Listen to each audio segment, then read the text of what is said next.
पुराचे वाहून जाणारे पाणी दुष्काळी भागाला द्या, युवा नेते प्रभाकर बाबा पाटील यांची मागणी.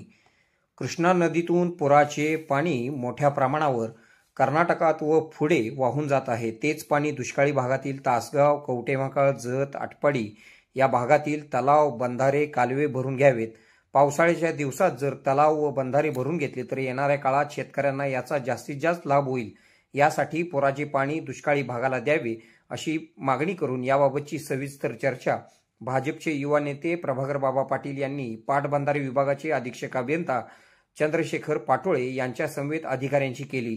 पुराचे वाहून जाणारे पाणी तासगाव, कवटेमहाकाळ या दुष्काळी तालुक्यात वळवून जिल्ह्याच्या पूर्ण व पश्चिम दोन्ही भागातील समस्यांवर कायमस्वरूपी उपाययोजना करण्यासंदर्भात पाटबंधारे विभागात सकारात्मक चर्चा अधिकाऱ्यांशी प्रभाकर पाटील यांनी केली. सांगली जिल्ह्यातील टेंभू व म्हैसाळ योजनेच्या माध्यमातून जास्तीत जास्त पाणी दुष्काळी भागाला द्यावे. नदीतून मोठ्या प्रमाणावर पाणी उपसा केल्यास पूरग्रस्त भागातील त्रास कमी होईल. यामुळे सर्वच भागातील शेतकऱ्यांना दिलासा मिळेल, असे मत युवा नेते प्रभाकर बाबा पाटील यांनी व्यक्त केले आहे. आपल्या भागातील बातम्या पाहण्यासाठी आमचे न्यूज चॅनल सबस्क्राईब करा व लाईक करा. मुख्य संपादक कुणाल कोठावळे, के मराठी न्यूज नेटवर्क.